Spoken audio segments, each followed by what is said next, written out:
ధనుర్మాసంలో వచ్చే పవిత్రమైన వైకుంఠ ఏకాదశి రోజున ఉత్తర ద్వారాలు తెరిచి స్వామిని దర్శించుకోవడం ఎంతో విశిష్టమైనదిగా హిందువులు నమ్ముతారు.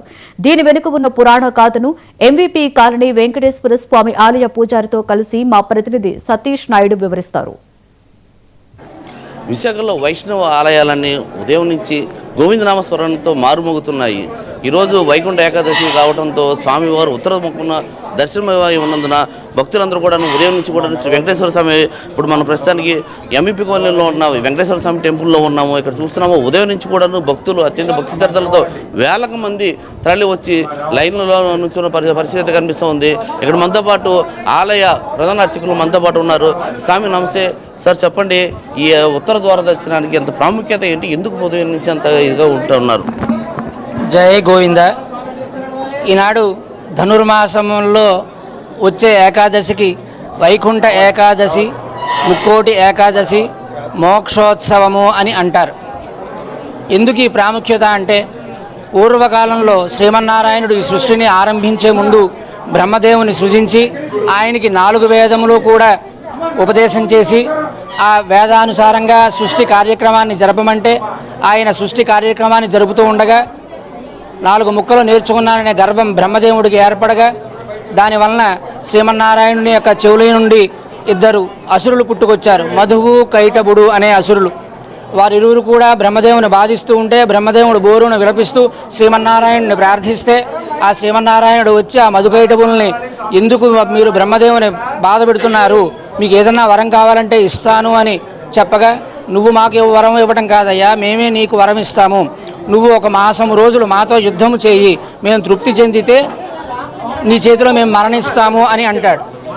1 నెల రోజులు స్వామి ఆ మధుకైటబులతో యుద్ధం చేసి వారు సంతసించి, స్వామి ఈనాడు మేము నీ చేతిలో సంహరింపబడతాము, మమ్మల్ని నీ లోకానికి తీసుకుని వెళ్ళు అని ప్రార్థిస్తారు. శ్రీమన్నారాయణుడు ఆయన వైకుంఠ ధామానికి తీసుకుని వెళ్ళేటప్పుడు ప్రధానముగా 4 ద్వారములు ఉంటాయి. ప్రధాన ద్వారంగా తీసుకుని వెళ్ళడానికి నియమములు ఉండటం చేత ఉత్తర ద్వారం తెరిపించి ఉత్తరముఖంగా వారిని తన నగరానికి తీసుకుని వెళ్తాడు శ్రీమన్నారాయణుడు. అంతటా ఆ మధుకైటబులు అనే రాక్షసులు, ఈనాడు ఎవరైతే ఉత్తరముఖంగా ఉత్తర ద్వారంలో ఉన్న నిన్ను దర్శనం చేసుకుంటారో వాళ్ళందరికీ కూడా జన్మాంతరం తర్వాత మోక్షాన్ని ప్రసాదించు, అనేక మంగళములు కలుగుజేయి ఓ శ్రీమన్నారాయణ అని ప్రార్థిస్తారు. అలా ప్రార్థించడం వల్ల ఈనాడు చాలా విశేషించి భక్తులు అనేక వేల మంది వైష్ణవ సంప్రదాయంగా ఉన్నటువంటి ఆలయాలలో శ్రీమన్నారాయణుని, ఉత్తరముఖంగా ఉన్న శ్రీమన్నారాయణుని దర్శనం చేసుకుని సేవించి తరిస్తూ ఉంటారు. మన ఎంవీపీ కాలనీ సెక్టర్ 6లో ఉన్నటువంటి వెంకటేశ్వర స్వామి వారి ఆలయంలో ఈనాడు మనకి ఉత్తరముఖంగా శ్రీమన్నారాయణుడు దేవేరులతో వేయించేసి లోపల మూలమూర్తి అనేక దివ్యమైనటువంటి ఆభరణములు, మాలలు ధరించి దర్శనాన్ని వసగిస్తున్నారు. ఈ రోజంతా కూడా వేల మంది జనాలు భక్తులు వచ్చి స్వామిని సేవిస్తూ ఆ ఏకాదశి ప్రసాదాన్ని స్వీకరించి తరిస్తారు. జై శ్రీమన్నారాయణ. స్వామి, ప్రధానంగా ఈ ముక్కోటి ఏకాదశి రోజు చేయవలసిన నియమాలు ఏమైనా ఉన్నాయా? సహజంగానే ఏకాదశి ఉపవాసం, ఏకాదశి వ్రతం చేస్తూ ఉంటారు చాలామంది. కానీ ఈనాడు చేసినటువంటి ఏకాదశి వ్రతం చాలా మహిమాన్వితమైనటువంటిది. దశమి నాడు రాత్రి నుంచే ఉపవసించి ఏకాదశి అంతా గోవింద నామస్మరణలో, గోవిందుని యొక్క దైవ చింతనలో గడిపి ద్వాదశి నాడు పారణం చేస్తే దీని ఫలితము ఇంత అని చెప్పలేముట. సాక్షాత్తుగా శ్రీమన్నారాయణునే సాయుధ్యాన్ని పొందుతారు. అది ప్రధానంగా మనం చూసుకుంటున్నాము. ఇక్కడైతే ఉదయం నుంచి కూడా భక్తులు దండోపదండగా వస్తూ ఉన్నారు.